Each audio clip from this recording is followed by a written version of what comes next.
What's up, connoisseurs? It's Rod with Pow Group. Welcome back on The Pursuit of Wealth, your home for MJ stocks, crypto assets, news, and interviews. Today is June 21st. Happy Saturday. Another week, another rapid fire news update. This time for the period June 14th to the 20th. And again, it's not a deep dive detail or anything. It's just a high level overview in case you missed it. Before we get to it, make sure to smash the like, help support me in the channel. If you're new, you can subscribe, tick the bell. You'll be notified when I post these videos every week or when I go live and anytime I post new content. And as always, this is not financial advice. This is for entertainment purposes only. You can follow us over on X as well, formerly Twitter. Handle for that is @GroupPow. Going to be using that as my platform of choice going forward. President Trump says, this was from last week. I was posting the video for the last MJ rapid fire news update, and then I think it was like maybe 30 minutes after I posted that video, this came out. So I wanted to bring this up. I know it feels like it forever ago, but President Trump says we'll be moving forward soon with MJ rescheduling in meeting with House lawmakers. And that was a U.S. House of Representatives staffer who said that. Obviously, you have to take everything with a grain of salt unless we hear it from the horse's mouth directly from the person, in this case Trump. Then we have to take it with a grain of salt, like I said. And we've had some reports from the MJ Herald, from different staffers, and different people, insiders inside the DEA who were wrong. You have to remember that it's just one piece of the puzzle and one person. So people have different opinions, and sometimes people's opinions or decisions change. So it might not always be the case that it was a lie or anything like that. It's just things can change, right? So we have to take everything with a grain of salt. Personally, I don't think this is anything new. We know that the president has said that he supported Amendment 3 in Florida. He supported rescheduling. He supported safer banking, and that was directly from the horse's mouth. He also said that he supported medical. He's spoken with many doctors. He was on Lex Friedman discussing it and how it's been nothing short of amazing. So the writing is on the wall, folks. I think it's just going to be a matter of when, not if. Keep in mind that crypto legislation is going through Congress at the moment. We just had the Genius Act. The market structure bill could be coming before the August recess. So again, once crypto legislation is out of the way, I think MJ is going to take front and center stage in the spotlight, because we're talking about crypto being a multi-trillion-dollar industry already. MJ will be lucky to get to 100 billion, 150 billion, globally. By 2035-ish is what they're projecting, 2032, I think, to 2035. So again, it's not even, it's apples to oranges at this point. It's more like apples to grapes, because, it's a very small chunk of change when you look at the total addressable market for MJ, but don't worry, we'll get our time in the spotlight soon. Also, Barbados opens first medicinal MJ dispensary, signaling an industry milestone. And again, it's just game theory playing out. Once one go, they all go. Also, this had been reported previously, but there's some more information here. King Charles, this is from June 15th. He's using medical MJ, avoiding chemotherapy in ongoing cancer fight, says report. So, and I'm not sure, there's a bunch of other studies saying that, there's other natural ways to do it. But if it were me, hopefully he makes out of it, and, you never wish ill on anyone, and hopefully I never get it myself. But at the end of the day, I would probably be doing the same. So, hopefully he's able to fight that. And, it's never great when you have to use kind of chemotherapy, right? It's very hard on your body and probably not pleasant.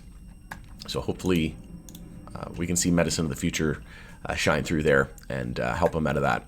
Also, Curaleaf appoints CPG leader Raul Pinto, I think that's how it's pronounced, as president, bolstering their marketing leadership team. So love to see it. Also, High Tide reported its second fiscal quarter 2025 financial results. I actually posted a video on this, so if you haven't seen that, I did a full breakdown and review of it. You can check that out for more details. Also, MJ legalization at the center of Pennsylvania's budget talks as deadline nears. So with just 2 weeks left before Pennsylvania's new fiscal year begins on July 1st, the push to legalize MJ for adult use is emerging as a central issue in an ongoing budget negotiation. And I do think that this is very, very likely that it gets passed and they do become the 25th state to legalize at the recreational level. 38 states medical, but there should be, in my opinion, like I said, 25 states recreational very soon, with Pennsylvania potentially penciling in there. Also, Aurora MJ faces class action lawsuit over lack of warnings about cannabinoid hyperemesis syndrome. I think that's how it's pronounced. Essentially, it's a high dose regular High-dose MJ use characterized by cyclical bouts of severe nausea, vomiting, and abdominal pain, which can persist for several days and occur as often as every 5 minutes. In extreme cases, has been linked to fatalities. I've never had that ever in my lifetime consuming MJ, but obviously people are different.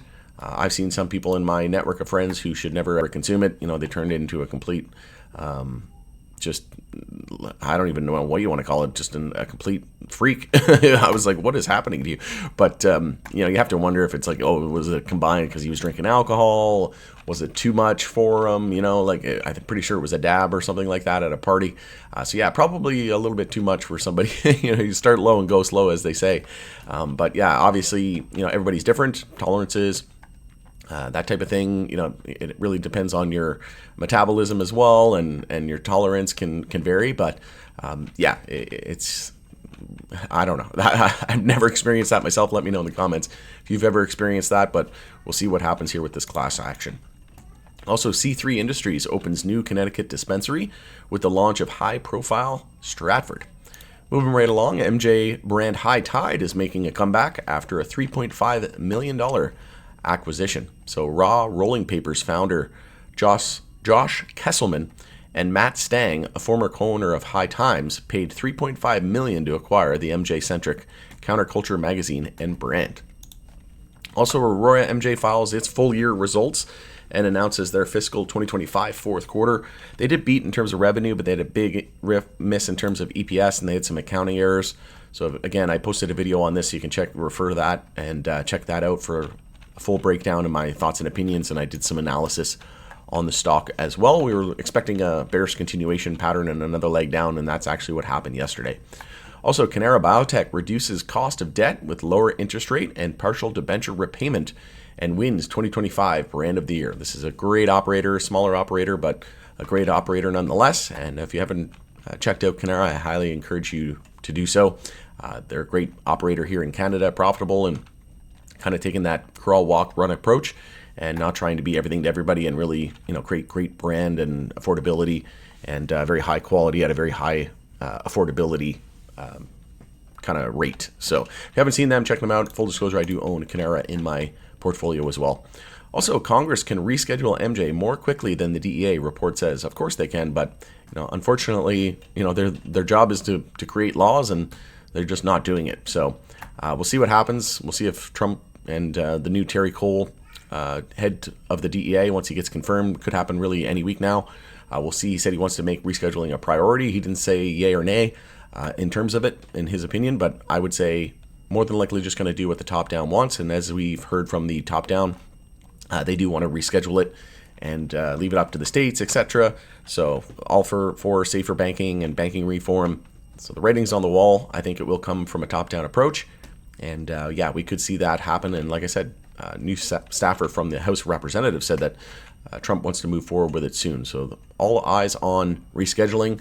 But ultimately, we do need Congress to act. Do your job.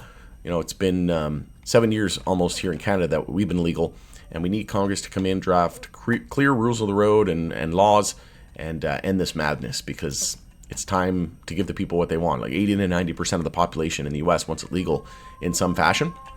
So get your butts in order and do what you're supposed to do and create some laws, sensible, common sense laws. Aurora MJ denies second false claim that there was a news report of an acquisition of MedLeaf Therapeutics. And I think it was like $100 or $200 million, $215 million acquisition to acquire MedLeaf Therapeutics. I shared this out as well, and I'm surprised that MJ Biz Daily was not, you're going to have to be careful with your sources. And I did think that, based on the fact that it was MJ Biz Daily, that it was probably true. But apparently it had something to do with AI-generated news article or something like that. But yeah, scary times with the world of AI. You never know what to see, what you're seeing, what you're going to trust, right? And with all these deep fakes and whatnot, you just get all these commercials on YouTube or ads on YouTube, and it's like this founder of this company or crypto project, and they're pretending to be somebody they're not. It's just a complete deep fake AI-generated video. So just be very cautious about, I guess, just believing what you believe in, and always question everything and assume everything's a scam, not in terms of, every single headline, but when it comes to crypto or money or something seeming too good to be true, definitely be more cautious there. But yeah, we'll see what happens here going forward. Doesn't look like that there's any truth to it at all. They denied it a second time, but you never know. We'll see what happens. MJ Biz Daily, like I said, they're not one to normally share information. That's actually the first time I've ever seen them share anything that wasn't true. So we'll give them a pass on that one. Trump's pollster says Texas hemp ban bill faces bipartisan opposition from voters as governor nears deadline to act. So I believe it's this week that the governor has to vote on the ban for hemp and then also on the medical bill. And you can see here that Texas hemp advocates nearing 150,000 signatures urging the Governor Abbott to veto SB3. So it has until June 22nd, there you go, until tomorrow to sign it, veto, or file the legislation to ban intoxicating hemp products without his signature. Also, Auxly announced last week that, this past week, that non-binding agreement to amend and extend BMO credit facility and also settlement of all amounts owing to Imperial Brands. So this is great to see. Love the company Auxly. They're, again, not really a small operator, but definitely a small share price at the moment. And yeah, they're still down like 99% from all-time highs. I think this is one of those stories that, they can easily be a massive success story. There's definitely risk here, but, they're paying down debt and all amounts settled to Imperial Brands, and they're amending and extending their credit facility. I think this is a great operator to hold long-term, but again, not financial advice. And as I said, I do own Auxly in my portfolio, pretty large position. Also, MJ companies still standing after the reset are well positioned to thrive, says MJ Biz Daily analyst, and that is Pete Carabas. And I would agree. I mean, I've been saying this for years at this point that, it's going to be the big corporations. They're going to weed out all the small operators, the mom and pop shops, right? They're going to use all these entrepreneurs and innovators to come in with all these great products and ideas and advancements in technology and innovations in products, etc. And then they kind of swoop in. They're going to buy them for pennies on the dollar. They're just going to delay, excise tax reform and reform in the U.S. as long as they can. And in my opinion, that's just so that the big corporations, big pharma, big alcohol, big tobacco can catch up because they're being disrupted, but also not just catch up, come in and buy everything up for pennies on the dollar because they have the deep pockets to weather the storm, right? So I would agree. I think we're approaching that, a paradigm shift in the industry right now where we're going to see growth like you wouldn't believe. Also, Canada sets new monthly MJ sales record, speaking of growth, with Canadian $466.7 million in April, bringing year-to-date total to $1.74 billion. But again, when we look at crypto and it's like, why is the new administration saying crypto, blockchain, AI every second word out of their mouth? It's because they're already trillion-dollar industries, right? Multi-trillion-dollar industries already. Canada, year to date, is just on an annual run rate, and so far year to date is just 1.74 billion. So on a global scale, you're looking at 100 to 200 billion in the next potentially 10 years. So it's no wonder that it's not taking a front center stage spotlight, right? It's going to take some time once we get crypto legislation, which is already happening now in the US. Then I think the US is going to focus on MJ and other areas as well. But I think, MJ will be a big one and could go on to become one of the, if not the best performing sector over the coming years. But let me know in the comment section below what you think of this news. It's Rod with Pow Group. We'll continue the conversation there. Thanks again for joining us on the Pursuit of Wealth. Once again, happy Saturday. Enjoy the rest of your weekend, and we'll see you on the next one.